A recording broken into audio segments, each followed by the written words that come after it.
Coming up on Mountain News this morning, one emergency management service is executing a project that will help folks stay safe.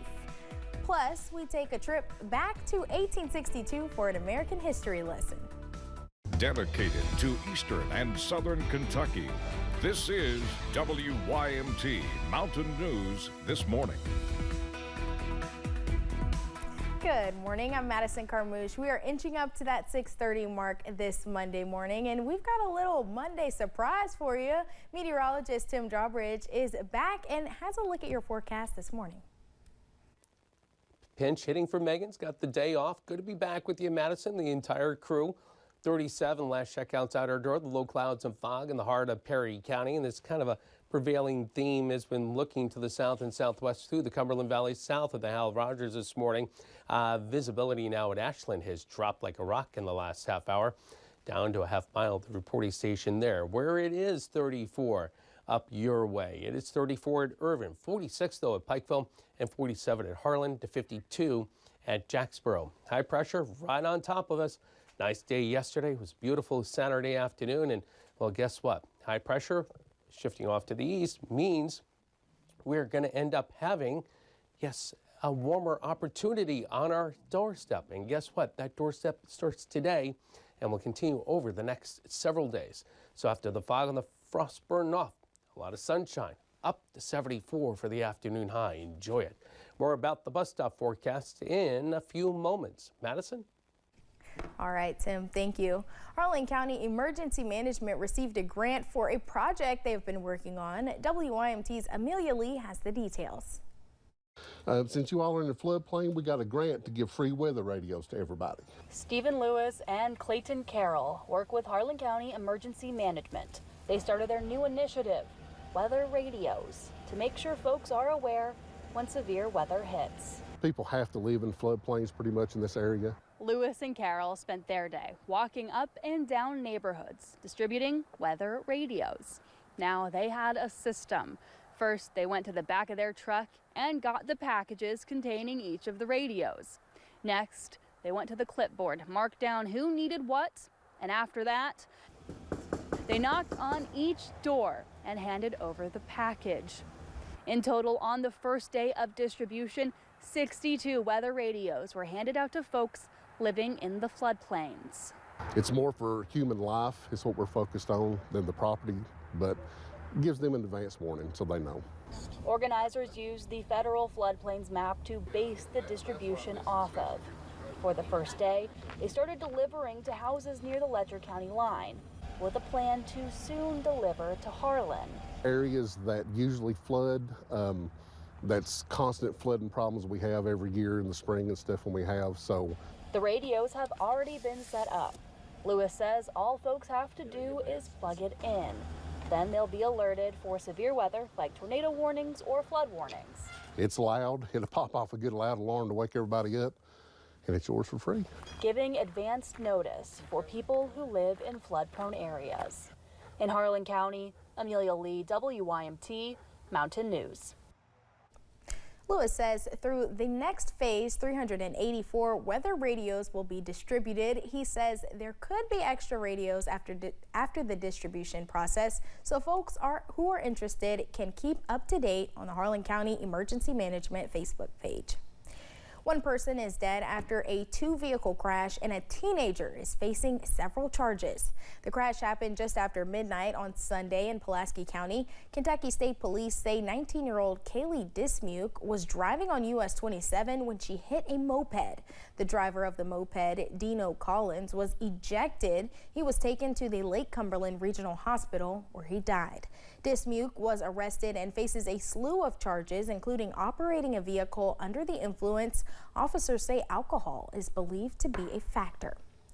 Authorities are investigating a small aircraft crash in Jessamine County. According to the Jessamine County Sheriff's Office, the crash happened around 6 Sunday evening in a field near Ash Grove and involved a single-powered parachute aircraft.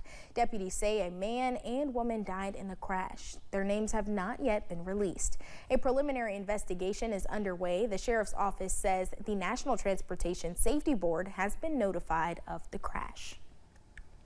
A nationwide manhunt is underway for a man officials say has ties to Kentucky. The Monroe County Sheriff's Office in Tennessee is asking for your help finding Nicholas Hamlet. He's wanted for a murder deputies say happened in Tennessee last week. Authorities say Hamlet has ties to Montana, Tennessee, Alabama, Florida, Alaska, and Kentucky.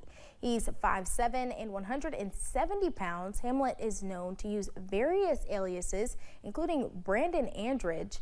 He is considered armed and dangerous. If you see him, police say do not approach him, and you should call 911. Police in Laurel County arrested a federal fugitive on Friday. 34-year-old Erica Mullis was arrested by the London Police Department's Special Investigation Unit. Mullis was found with a large quantity of suspected fentanyl, meth, 2 firearms, and other drug-related items.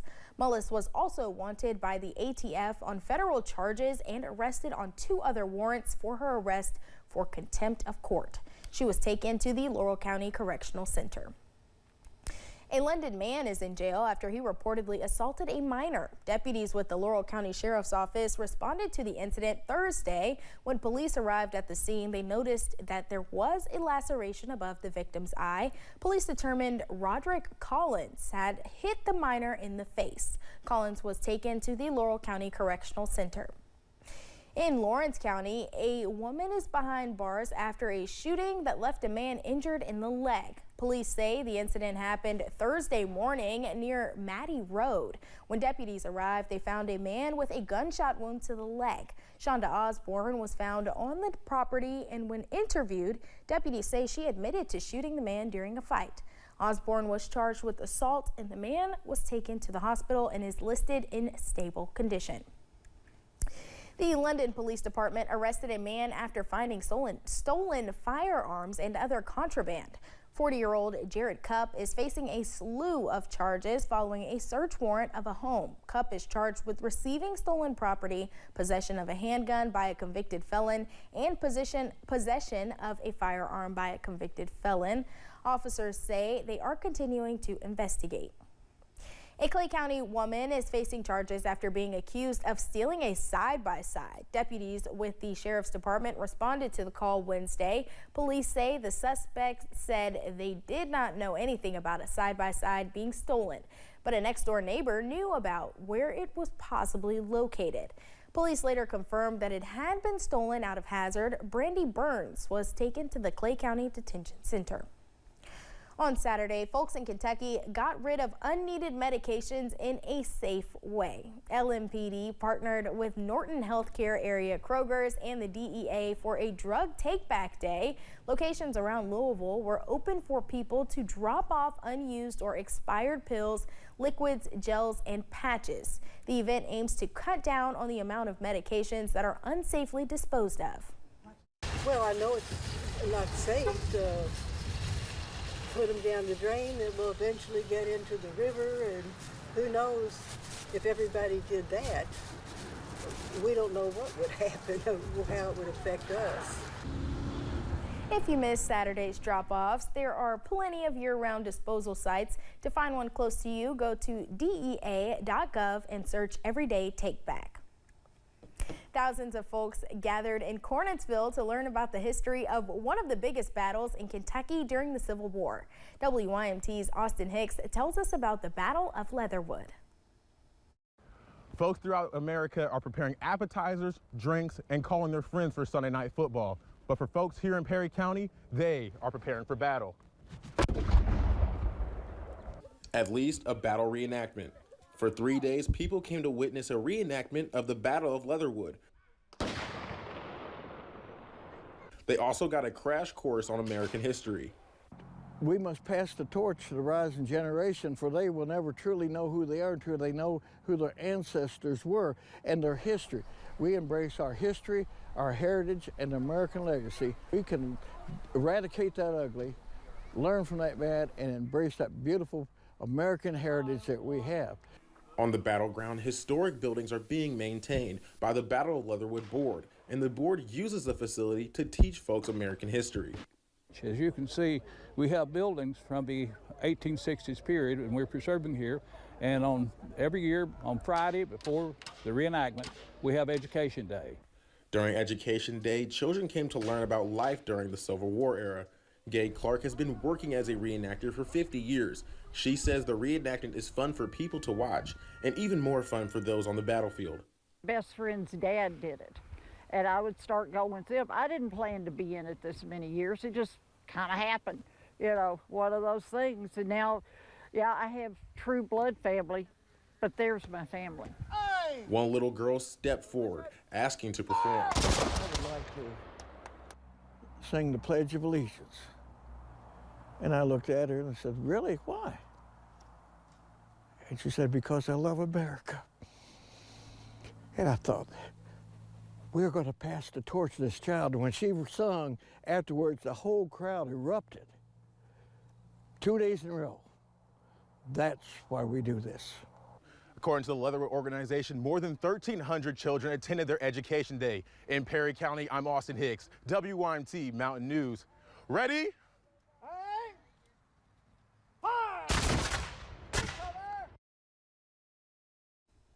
During the 3-day reenactment, folks came to Perry County and had the opportunity to experience Eastern Kentucky culture. More than 1,300 children from several districts came to the reenactment to learn about American history. David Chatlis, participant in the reenactment, says it gives folks the opportunity to dispel stereotypes here in Eastern Kentucky.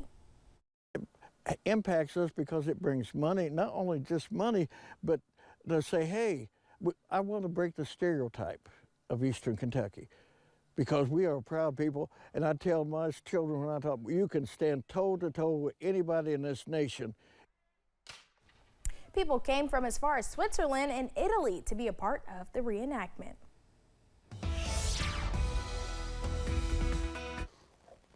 Love that package, Austin. And in the business, we call a piece like that a package. The opening that you saw, Austin, is a stand-up. The opening and the close was fantastic. Great job.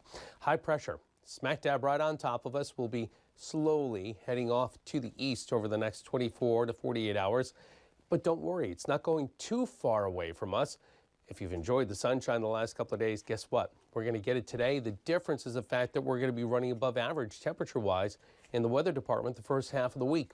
Right now, we're not. It's 37, a little bit cool outside. Areas of fog, areas of frost this morning. Mid-60s by the lunch hour, topping out at 74 this afternoon. More about your ARH First Alert 7-day forecast coming up in moments. Madison? All right, Tim, thank you.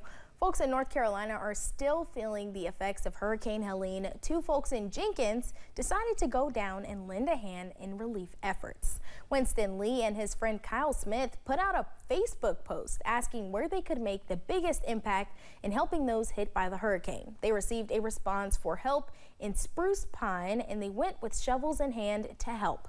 Lee says going to help those in need is part of the Eastern Kentucky spirit. I think so. I think that same spirit that, you know, became so evident, and it's always evident, but especially in 2022 after the flooding that happened here, like people coming together, the community coming together, what do you need? You know, we'll make it happen. And just like that spirit of helping your neighbor. Lee and Smith plan on making a return to North Carolina. They hope when they do, it will be to help rebuild the community.